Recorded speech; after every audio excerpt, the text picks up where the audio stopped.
Hi, so my name's Brittany Staley, and this is the Poli-Sci 160 for ASU debate number 5, Clash of Civilizations Rebuttal.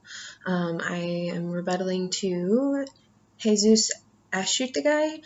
I wanted to start by clarifying that, in my opinion, I do not believe that Huntington's theory, the Clash of Civilizations, was about the whole world being in a class of conflicts over civilizations. Huntington was proposing a theory that there are fault lines, much like tectonic plates, that exist, and maybe there hasn't been an earthquake or a clash yet, but they are the fault lines that exist, and that we need to watch those locations for future conflicts. And then I wanted to address the claim about North Korea and the clash of it not being a clash of civilizations.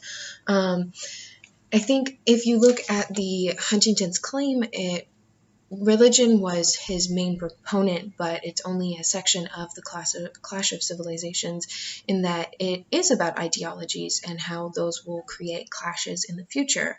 And a culture defines the civilization, and their ideologies define the civilization. Religion may not be the primary target, but Huntington also proposed that the Western influence would be one of those fault lines causing conflict.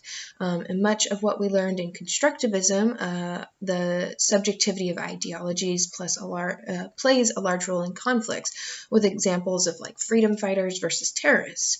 And I'm not saying that like North Korea or any other state with such grievous human rights violations are okay and should remain, but the question is less about that and more about the resulting conflict of the world determining what is right and wrong based on our cultural ideas and the actions we take from those. So I would propose that it is actually a clash of civilizations, because it's our ideologies that are saying, no, communism isn't okay according to America, or no, we don't believe what they're doing is okay, so we're going to go in and take military action in response, or there's a conflict brewing between the U.S. president and North Korea's president.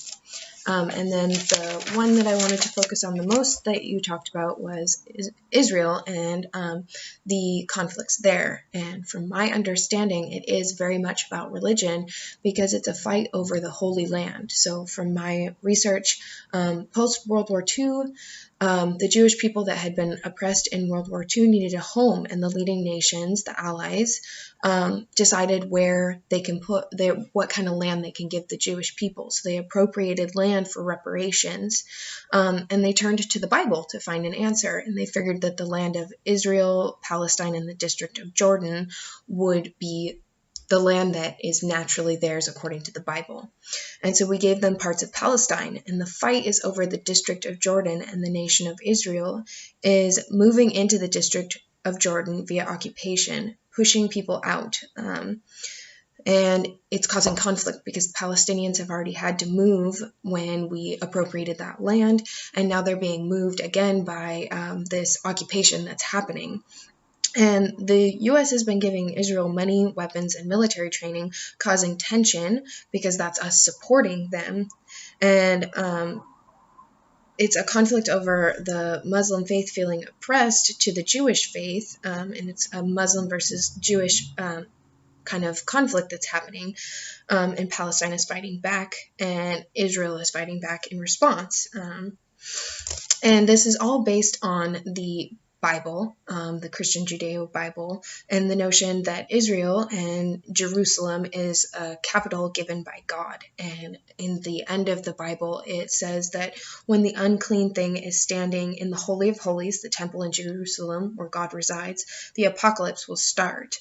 Now, who is the unclean thing? What is the unclean thing? We don't know, but this is where the tension is forming, is that they are fighting to protect this holy land that they believe could lead to the end of the world if it's not protected properly. And I think that that's where the argument or the conflict in Israel, Palestine, and the District of Jordan is really a conflict of religion and what was done in the past and what is currently happening. And while it may have other things like oil interests and things like that, the people there, the people who are fighting, the people who are protesting, it's about religion to them. Those are just my takes on some of the topics that you covered and my response. Thank you for listening. Have a good day.